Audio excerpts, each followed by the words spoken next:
नमस्कार, आप देख रहे हैं एबी स्टार न्यूज़। मैं हूं आपके साथ सपना वर्मा। वक्त हो चला है हमारी देवभूमि का। हमारी देवभूमि में पहली खबर डोईवाला से सामने आई, जहां पर यूकेडी कार्यकर्ताओं ने यहां आंदोलन छेड़ दिया। आंदोलन को लेकर यहां पर वो काफ़ी सक्रिय नजर आए। आपकी जानकारी के लिए बता दें कि सामुदायिक स्वास्थ्य केंद्र डोईवाला को पीपीए मोड से मुक्त कराने को लेकर यूकेडी लंबे समय से अस्पताल के बाहर आंदोलन कर रही है। कई दिनों से यूकेडी के केंद्रपाल तोपवाल की ओर से 90 साल के गिरधारी लाल आमरण अनशन पर बैठे थे, जो कि जिला प्रशासन के लिए गले की अब हड्डी बन चुका है। देर शाम प्रशासन की टीम धरना स्थल पर पहुंची और आमरण अनशन पर बैठे दोनों नेताओं को उठाकर अस्पताल में भर्ती करवाया गया, जिसका यूकेडी ने डोईवाला हॉस्पिटल के बाहर धरना स्थल पर प्रदर्शन और विरोध जताया। यूकेडी नेता शिव प्रसाद सेमवाल ने कहा कि डोईवाला अस्पताल को पीपीपी मोड से मुक्त कराया जाए तो यूकेडी चक्का जाम करने के लिए बाध्य होगी। वहीं देहरादून से पहुंचे अपना पारिवारिक सामाजिक संगठन ने भी यूकेडी के धरने स्थल पर पहुंचकर अपना समर्थन दिया और उन्होंने जनहित की आवाज उठाने की यहां बात रखी।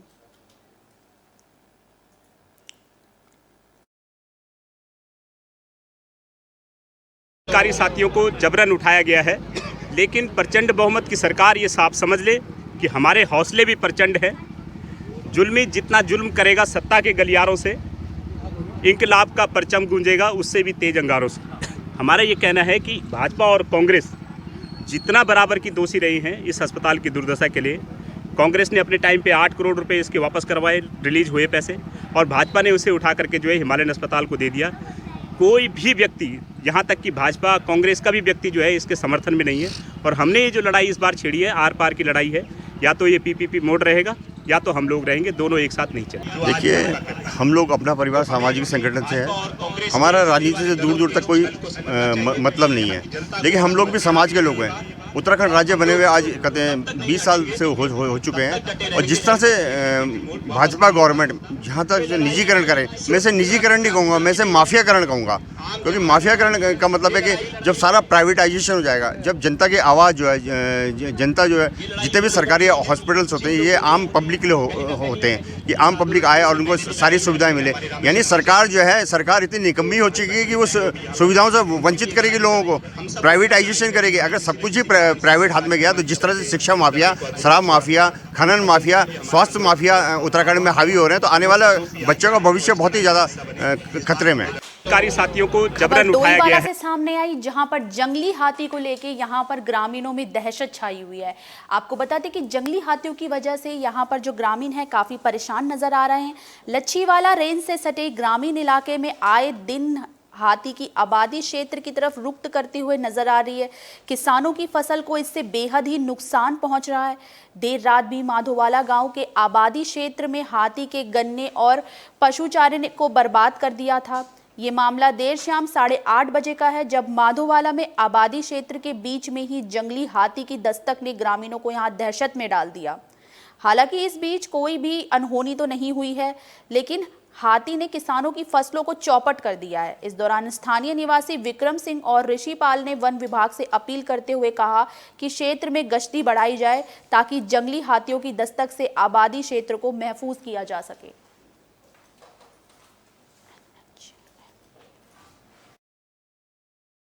रात 8:30 बजे यहाँ पर हमारे घर के बिल्कुल पास में हाथी आए, गन्ने की फसल बर्बाद की, और हमारे बिल्कुल घर के पास कई खतरा बना हुआ है। कई बार हम लोग नहीं होते यहाँ पर, घरेनियाँ होती हैं, बच्चे होते हैं, उनके लिए खतरा है। घर के पास ही बिल्कुल हाथी आ रहा है। फॉरेस्ट विभाग को यहाँ पर देखभाल के लिए गश्ती बढ़ाई जाए। यहाँ पर तो काफ़ी बहुत बड़ा खतरा बना हुआ है। रात को 8:30-9 बजे करीब जो भी है हाथी आते हैं यहाँ पर, और कल रात भी आ गया था अचानक हाथी यहाँ। बहुत खतरा बना हुआ है कि इस जो है सुरक्षा की जाए, हमारी बहुत ज़रूरी है सुरक्षा। फिलहाल तो गेहूँ बो रखे, गेहूँ में भी आते हैं, और इसमें घास बो रखा, चेरी गाँव और गन्ने बो रखे हैं। इसमें भी बहुत बड़ा खतरा बना हुआ कि गन्ने खा रहे हैं, खाते आकर के जंगल से बाहर निकल करके, तो बहुत खतरा बना हुआ। हमारे बच्चों के लिए भी खतरा है, हमारे लिए भी खतरा है। हाँ, वन विभाग से हम मांग करते हैं कि हमारी जो है गश्त, हमारी जो सुरक्षा के लिए, हाथी से बचाव के लिए गश्त बढ़ाई जाए और हमारी सुरक्षा की जाए। खबर धारचूला से सामने आई, जहां पर एनएचएम कर्मियों ने धरना दिया। धरने को लेकर, अपनी मांगों को लेकर यहां पर एनएचएम कर्मियों ने धरना दिया, जिसकी वजह से बहुत देर तक यहां अस्पतालों में जो तमाम तरीके की सेवाएं थी वो बाधित रही। आपकी जानकारी के लिए बता दें कि यहां पर स्वास्थ्य सेवाएं बड़ी देर से बाधित रही। यहां पर अस्पताल की स्वास्थ्य सेवाएं बाधित रही। धारचूला के संविदा एनएचएम कर्मियों की हड़ताल से सीमांत का अस्पताल पूरी तरह से प्रभावित रहा। धारचूला नेपाल, भारत, चीन बॉर्डर का है। यहाँ पर एकमात्र चिकित्सालय है जिसके कर्मचारियों की हड़ताल से ओपीडी के कार्य पूरी तरह से प्रभावित हुए। जैसे पैथोलॉजी लैब, एक्सरा, अल्ट्रासाउंड सब कुछ बंद पड़ा था। साथ ही कोविड-19 का टेस्ट भी इससे प्रभावित हुआ। वैक्सीन सेंटर भी केवल एक ही चल रहा था, बाकी सब बंद था। डॉक्टर महेंद्र सिंह जायसवाल ने बताया कि इनकी हड़ताल से बहुत ज़्यादा कार्य बंद पड़े हैं। साथ ही कोविड-19 की दृष्टि से भी बहुत तरीके के जो तमाम तरीके के कार्य हैं वो भी बाधित हो रहे हैं।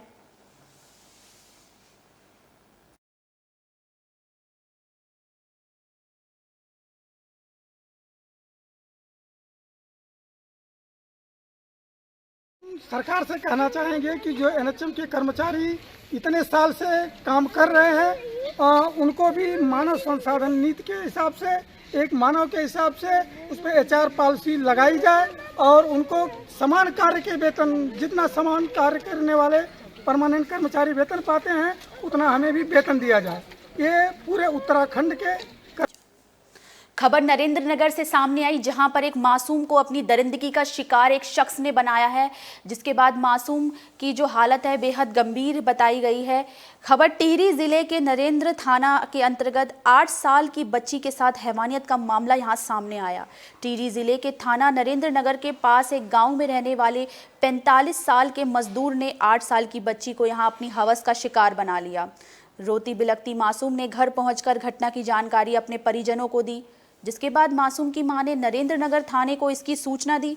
पुलिस ने मासूम के बयान के आधार पर मेडिकल परीक्षण करवाया। रिपोर्ट में मासूम के साथ दुष्कर्म होने की पुष्टि के बाद पुलिस ने परिजनों की तहरीर पर मुकदमा पंजीकृत कर आरोपी को गिरफ्तार कर लिया है।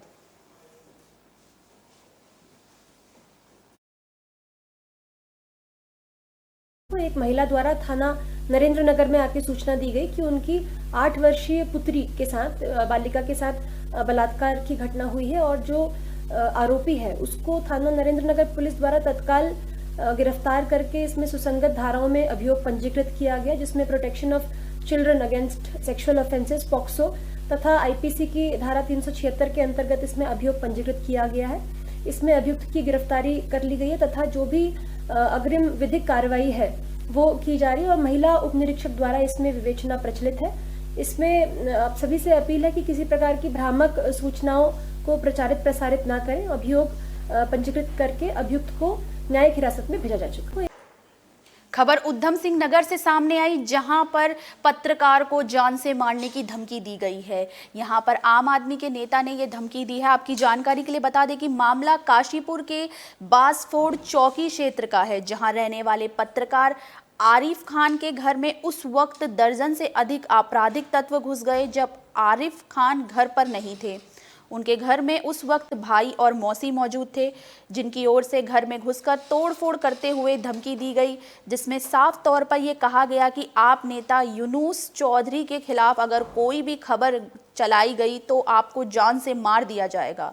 वहीं वारदात के दौरान हल्ला मचाने पर यहां भीड़ एकत्र हो गई, जिसके बाद आपराधिक तत्व के घर के बाहर दुकान के लड़के के साथ मारपीट करने लगे और पत्रकार आरिफ खान को मारने की धमकी देते हुए वो वहां से मौके पर फरार हो गए।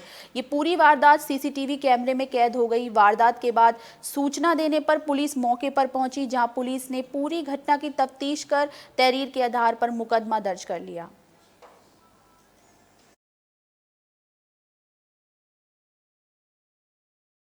हम सभी पत्रकार भाइयों की एक राय मशवरा हुई है उसमें, और हम लोग सभी पत्रकार भाई एकत्र होकर हम लोगों ने जो मीटिंग की है उसमें एक प्रस्ताव ये भी आया है कि माननीय केजरीवाल जी हमारे बीच आने वाले हैं, काशीपुर में हैं, तो ये प्रस्ताव वहाँ पे और उनके समीप ये जो एक ज्ञापन है वो दिया जाएगा कि ऐसी घटना पर अंकुश लग सके। कहीं ना कहीं जो उनके वाकया थे, जो लोगों ने वहाँ पर धमकी देते हुए कहा है, तो वो कहीं ना कहीं एक सफ़ेद पोश नेता है जो आम आदमी पार्टी के नेता हैं, उनके संरक्षण में ये असामाजिक तत्व एकत्रित हुए। खबर लाल कुआं से सामने आई, जहां पर खनन व्यापारियों ने यहां पर जुलूस निकाला है। जुलूस निकालते वक्त खनन व्यापारी यहां पर नजर आए। आपको बता दें कि लाल कुआं स्टोन केशरों पर अत्यंत कम भाड़ा देने और राज्य सरकार पर रॉयल्टी कम करने का आरोप लगाते हुए खनन व्यापारियों ने लाल कुआं में जबरदस्त जुलूस निकालकर प्रदर्शन किया। इस दौरान कई गोला निकासी गेटों के खनन व्यापारियों ने आंदोलन उग्र करने की चेतावनी दी। आपकी जानकारी के लिए बता दें कि लाल कुआं स्थित शहीद स्मारक पर पहुंचे खनन व्यापारियों ने संपूर्ण नगर में जबरदस्त जुलूस निकाला, जो कि तहसील प्रांगण में पहुंचा। इस दौरान एक सभा के आयोजित की गई, जिसके बाद मुख्यमंत्री के नाम तहसीलदार को यहां ज्ञापन सौंपा गया।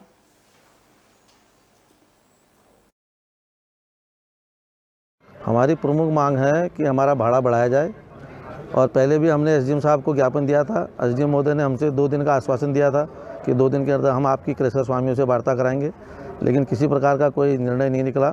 आज हम फिर दोबारा ज्ञापन दे रहे हैं एसडीएम महोदय को कि हमारा जो है भाड़ा बढ़ाया जाए। पिछली बार जो हमारा भाड़ा था उससे भी 10 रुपये कम भाड़ा इन्होंने खोला है, और हवा में बता रहे हैं कि हमने 3 रुपये बढ़ा दिया, 4 रुपये बढ़ा दिया, लेकिन क्रेशर स्वामियों से वार्ता कर रहे हैं तो कह रहे हैं कि भाई हमारी किसी से कोई वार्ता नहीं हुई, हमने किसी प्रकार का भाड़ा नहीं बढ़ाया है। लेकिन मेन जो क्रेशर वालों ने आज हमसे माल लेना बंद कर दिया, हमारे रेट घटा दिए सीधे 10 रुपये। सिर्फ इस रेट में घटाए हैं कि इनको करोड़ों कुंटल की, इनकी एक एक क्रेशर की 1-1 करोड़ कुंटल की फाइलें लगी हुई हैं समतलीकरण के नाम पे, अवैध खदान और गड्ढे की, जिसकी रॉयल्टी 7 रुपये है। तो इनको वह माल पहुंचता हुआ 25 रुपये कुंटल क्रेशर में पड़ सकता है, और गोला का अगर ये माल लेते हैं तो ये कह रहे हैं 30 रुपये।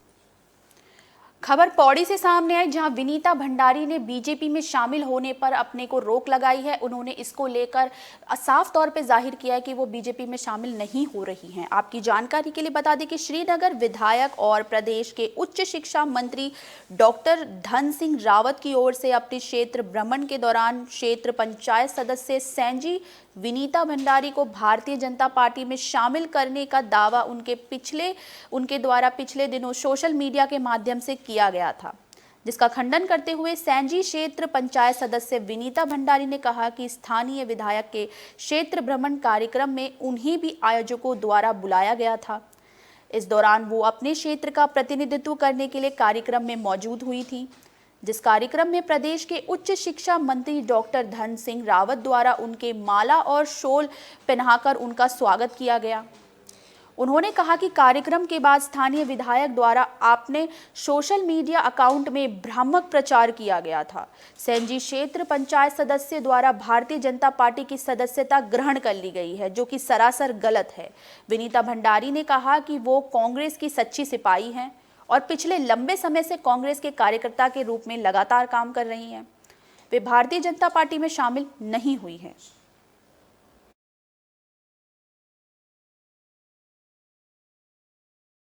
मैं विनीता भंडारी, क्षेत्र पंचायत सैंजी चपलोड़ी। कुछ दिन पहले जगदीश्वर स्कूल में प्रोग्राम हुआ, जिसमें मैं क्षेत्र पंचायत के रूप में बुलाई गई, और मंत्री जी ने मुझे कहा कि मैं भाजपा परिवार में शामिल हो गई। ना मैं भाजपा परिवार में शामिल हुई, मैं हमेशा कांग्रेसी रहूंगी और कट्टर। खबर बाजपुर से सामने आई, जहां ट्रैक्टर ट्रॉली ने ट्रक को टक्कर मार दी है। यहां पर तेज रफ्तार का कहर एक बार फिर देखने को मिला। आपकी जानकारी के लिए बता दें कि बाजपुर के बन्ना खेड़ा चौकी क्षेत्र में कोसी नदी के प्रधान घाट पर अवैध खनन से भरी ट्रैक्टर ट्रॉली ने बाइक सवार 2 युवकों को जोरदार टक्कर मार दी, जिससे एक बाइक सवार युवक की मौके पर ही मौत हो गई, जबकि दूसरा युवक गंभीर रूप से घायल पाया गया।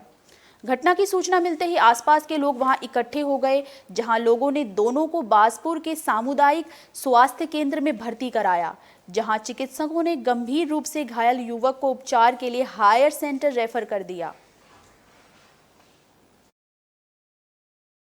खेड़ा क्षेत्र का मामला है। इसमें एक ट्रैक्टर ट्रॉली की चपेट में आने से 2 बाइक सवार थे। उसमें से एक की मौत हो गई है और एक घायल है।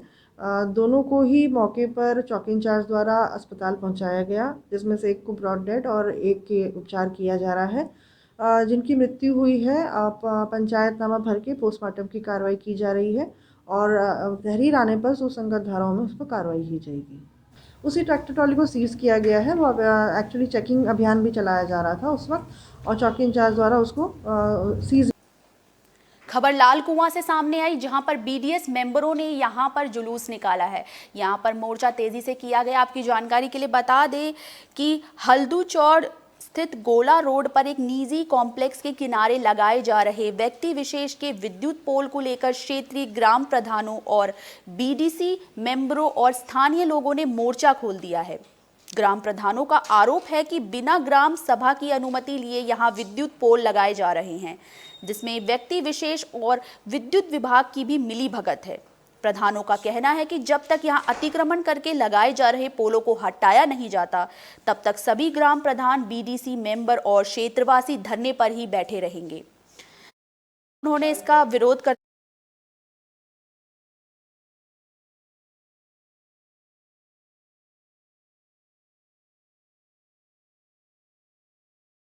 सभी प्रधान लोग और ये समस्त जनता यहाँ पर एकत्रित हुई है, वो अतिक्रमण के खिलाफ हुई है, क्योंकि जो हल्दी चौड़ गोला रोड है, यहाँ पर जो अतिक्रमण हो रहा है, यहाँ पर जो अपने पर्सनल जो है यहाँ पर ट्रांसफार्मर लगाया जा रहा है, जिसका हमने आवाज़ उठाई तो हम पे आरोप लगाया जाता है कि इन्होंने हमसे यहाँ पर पोल के आवाज़ में जो है 1 लाख रुपये मांगे हैं, जो कि सरासर गलत है। कौन है ये सब लोग? उसमें जिसका ये यहाँ पर कॉम्प्लेक्स है, जिनका अपना ये पर्सनल यहाँ पर ट्रांसफार्मर लगा रहे हैं, इससे जो है अतिक्रमण को बढ़ावा मिलेगा।